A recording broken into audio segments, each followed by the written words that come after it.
A informação ela é independência, então quando você entende o que é o seu patrimônio e o seu perfil, você consegue pegar a informação do especialista, pegar o que é o seu perfil e determinar um caminho que é só seu. Reformas, no fim, elas sedimentam um crescimento sustentável de longo prazo.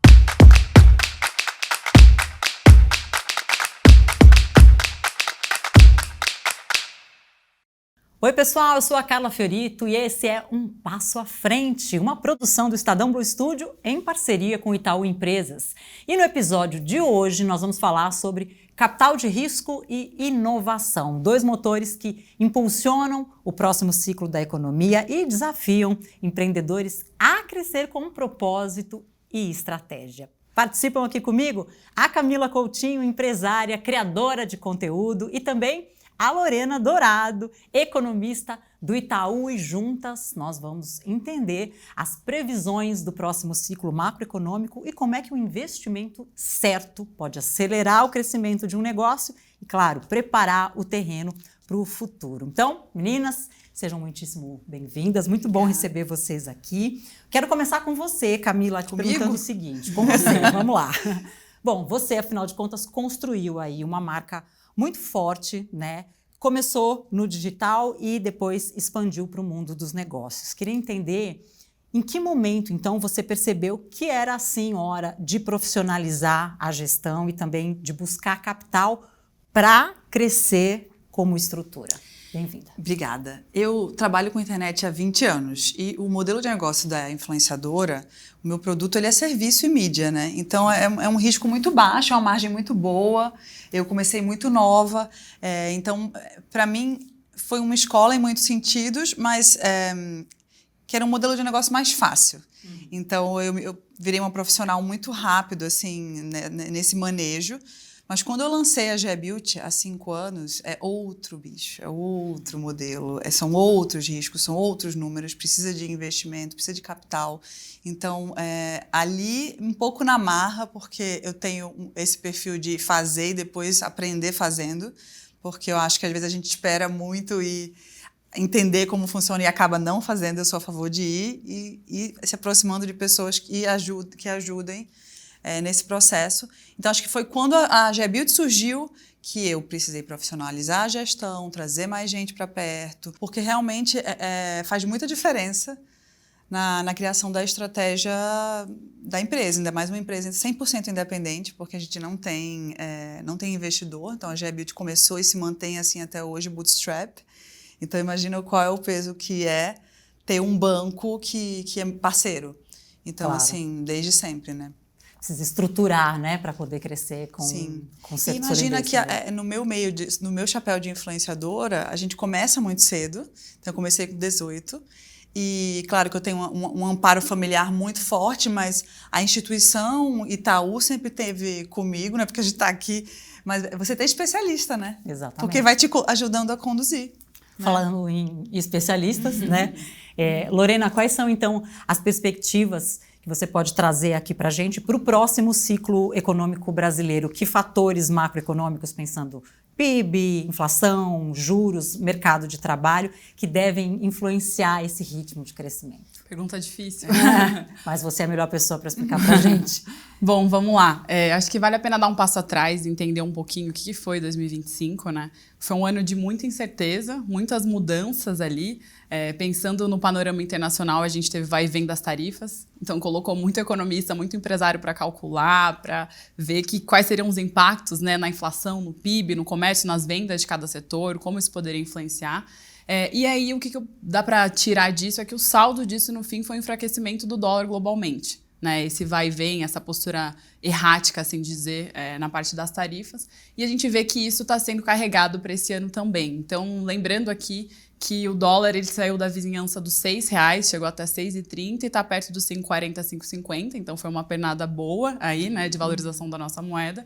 Mas vale a pena situar isso como um fenômeno global. Então, não é algo que aconteceu só aqui. A gente viu ao redor do mundo, né? Então, pensando no que se carrega para 2026, eu acho que a gente ainda acha que esse cenário de dólar mais fraco vai continuar, mas a gente também tem outros pontos aqui no Brasil que são ventos contrários a esse movimento, né? E aí, falando um pouco das variáveis que você comentou, a gente vai ter um Banco Central, que ele vai começar a cortar juros, né, no primeiro trimestre do ano. E a gente, com a Selic agora está em 15, a gente espera que a Selic chegue a 12,75 no final do ano. E a gente tem também o fator político, né? Com as eleições, muita volatilidade contratada, um cenário ainda completamente aberto, e isso com certeza ainda vai dar o que falar ali nos mercados e na vida do empreendedor, né? Mas eu acho que, para tentar fechar, o que a gente vê para 2026 é um ano de estabilização no crescimento. Tá? A gente vê o PIB crescendo perto de 2%, em 1,7%, com chance de ser mais para 2% ali do que para 1,5%, então riscos de ser um ciclo melhor ali. A gente vê um movimento de desinflação acontecendo, que também é muito benéfico. Nos piores momentos da pandemia, o sufoco, né? A gente vê todos os preços aumentando de maneira tão generalizada, e agora a gente vê a inflação ali convergindo para em torno de 4%, que está acima da meta de 3%, mas já é um alívio, e mercado de trabalho ainda robusto, ainda apertado. E aí, quando a gente soma esses fatores, eu diria que 2026 é um ano de estabilização, então, para o crescimento, mas com um fator político que ainda vai dar bastante emoção na vida de todo mundo. Seria ótimo a gente poder voltar no final do ano e fazer aqui esse balanço já, né? E acho que uma preparação para as mudanças que vêm aí, né? Exatamente. Uma reorganização dos negócios e, às vezes, mudança de estrutura mesmo, né? Para se preparar para os próximos anos. Precisa acompanhar para poder se preparar, né? Sim. Camila, imagino aqui que empreender com um negócio criativo faz com que você tenha que lidar com muitas mudança o tempo todo.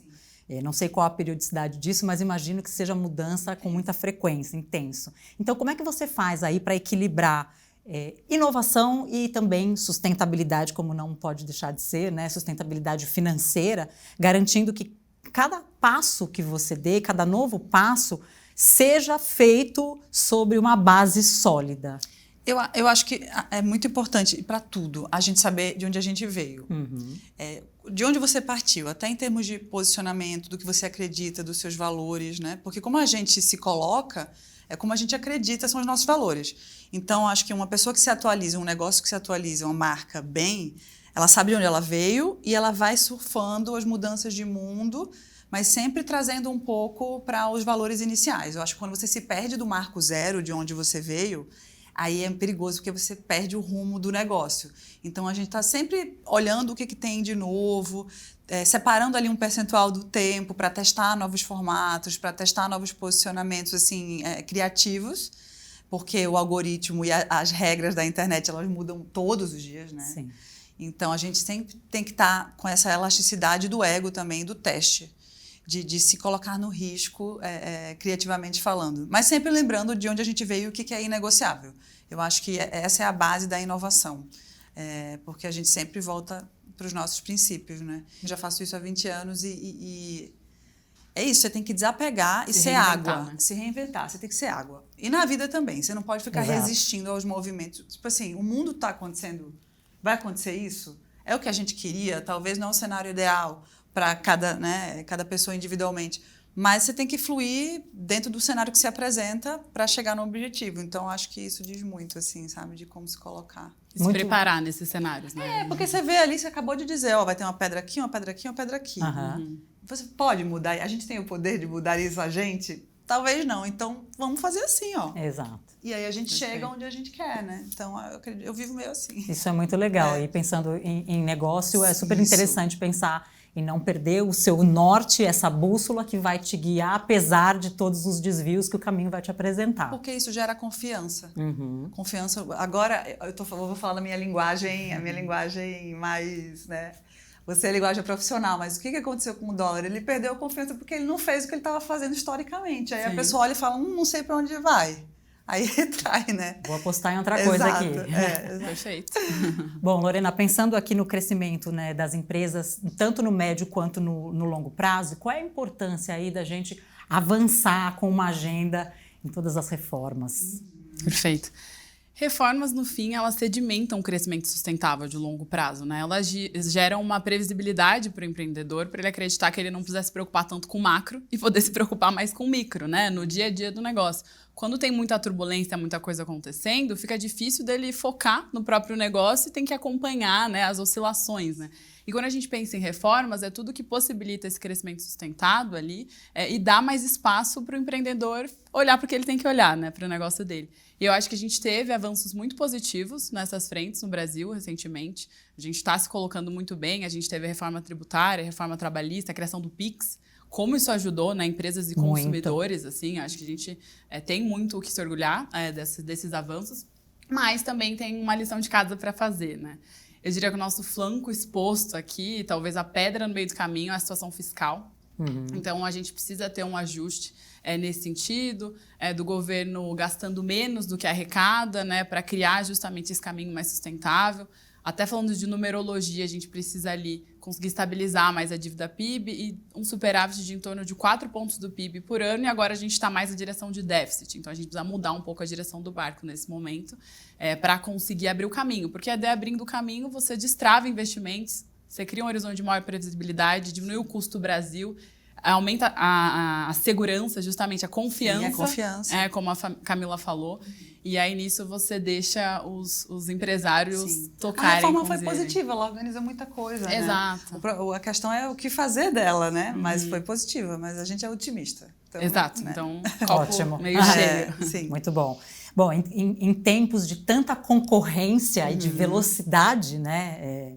Em que essa concorrência também se apresenta, de novos modelos aí de negócio. O que significa para você, Camila, inovar com propósito? É algo que você já trouxe aqui um pouquinho na tua resposta anterior, Sim. né? Mas aí como é que os investimentos certos te ajudam a manter essa coerência? Tudo meu é a longo prazo. Então, assim, complementando um pouco o meu perfil, ele é de segurança. Então, o perfil pessoal e o perfil profissional.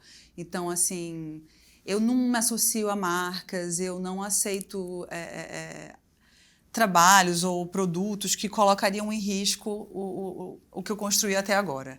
Então, a gente investiga muito com quem a gente se associa, as pessoas, as marcas, as posturas, porque eu acho que num mundo hoje em dia em que tudo é tão rápido e que as pessoas querem viralizar, acontecer muito rápido, eu prefiro subir de balão do que subir de foguete. Então, eu acho que essa sempre foi a minha estratégia de reinvenção nesses 20 anos, sabe? Então, eu acho que eu não tenho ansiedade. Isso é a frase, né, para se guiar na vida. Eu não tenho ansiedade. E nos negócios isso é muito importante. Muito importante. Eu tenho muita calma para decidir as coisas, sabe? Então, eu acho que eu olho mais na frente. Se tem risco, eu já fico mais cabreira, assim. E assim a gente vai. E o que você está trazendo aqui, mais uma vez, é sobre ter coesão, né? No negócio que vai ser um parceiro, uma marca que vai ser parceira. Sim. Ela tem que andar junto com você, alinhada no teu propósito, no que você acredita desde sempre. Exato. Então, trazendo o Itaú como exemplo, a gente está junto no chapéu de influenciadora e na PJ e na PF, né, também. Sim. Tudo misturado, mas eu faço muita coisa como influenciadora. E cada vez que eu vou em eventos ou vejo a cultura do banco, é muito inspirador também. Então, você vai se sentindo mais parte daquilo, né? Eu acho que isso é inspirador do lado de marca também. Inspirador e confiante. Né? Exato. Muito legal. Lorena, como é que o contexto aí da queda da taxa de juros pode incentivar investimentos vistos como mais arriscados? Qual que é o papel do cenário internacional nesse movimento, especialmente no apetite dos investidores para mercados emergentes, como é o nosso caso no Brasil? A gente tem que pensar que taxa de juros, no fim, é o custo do dinheiro, né? Então, a gente está com a Selic elevada, e quando a gente começa a ver um início de ciclo de cortes, o crédito começa a fluir mais, a gente vê investimentos produtivos que estavam estagnados, retomando, reganhando tração, decisões de consumo que tinham sido adiadas, elas voltam ali, saem dos bastidores e voltam para o palco. Então, tudo isso cria, de certa forma, um círculo virtuoso para o crescimento, né?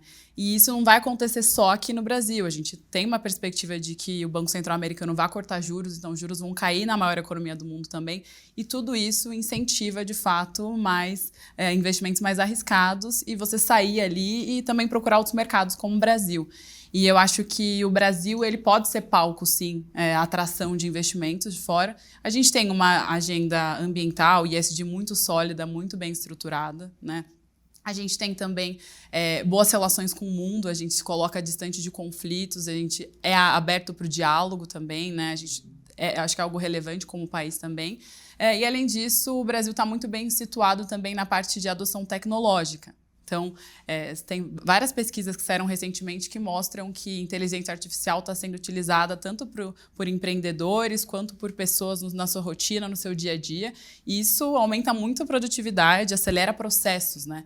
E a gente está bem colocado nisso também. Então, fora o peso do agronegócio também, né? Exatamente. Que o todo, né? A gente... ajuda muito ali, sustenta, principalmente na primeira metade do ano, ali que tem a safra da soja, do milho. Então, tudo isso acho que a gente pode ser palco, mas por isso que é importante o macro ali estar bem orientado para com isso fluir. E aí esse apetite ao risco, ele não se converter em cautela, né? Ele continuar sendo o apetite. Sim. Então, acho que é bom a gente acompanhar isso, mas acredito que tem muito potencial, sim, para receber capital aqui. E é uma mudança dos polos do mundo, né? Então, uma coisa que a gente está acompanhando e vivendo agora, que é meio que inédito, assim, sei lá, então acho que tem muitas oportunidades dentro de época de mudança, né? Reorganização das cadeiras, perfeito, dos polos. Então, o Brasil está pronto, né, gente? É aquela hora do Brasil ser água.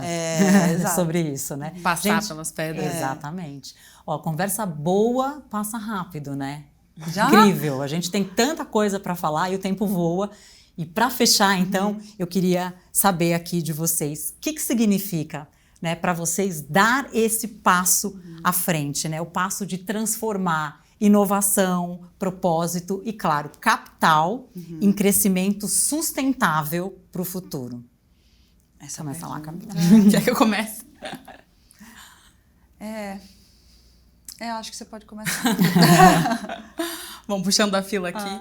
Eu acho que, justamente como a Camila falou, é importante você ter parceiros estratégicos nesses momentos de instabilidade.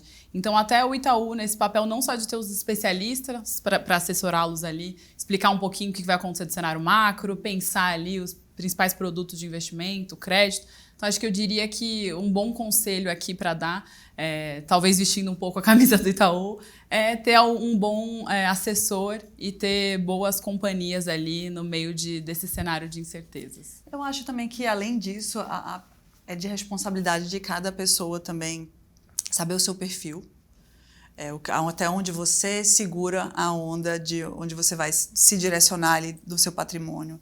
E você também entender, acho que a informação, e você está aqui, é brilhante, assim, que as instituições financeiras estejam trazendo. Eu acho que comunicação é uma coisa que é bom para todo mundo. Sim. Se os cientistas fossem, a gente está vendo cada vez mais cientistas, influenciadores democratizando, também, né? A informação bom, olha onde a gente está, né? Exatamente. Então, assim, é muito valioso quando a pessoa se apropria do que significa.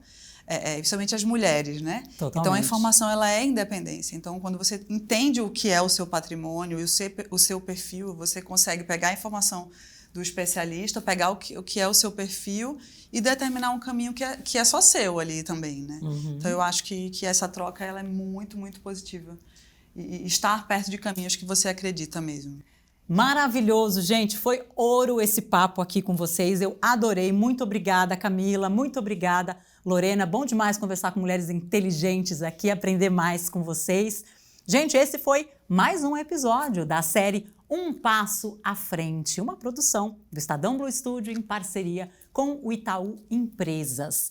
No bate-papo aqui de hoje, a gente viu que crescer com inovação é também crescer com estratégia, propósito e capital inteligente. Obrigada mais uma vez a você que nos acompanhou nessa série sobre os caminhos do novo empreendedorismo no Brasil. Até a próxima, gente. Tchau.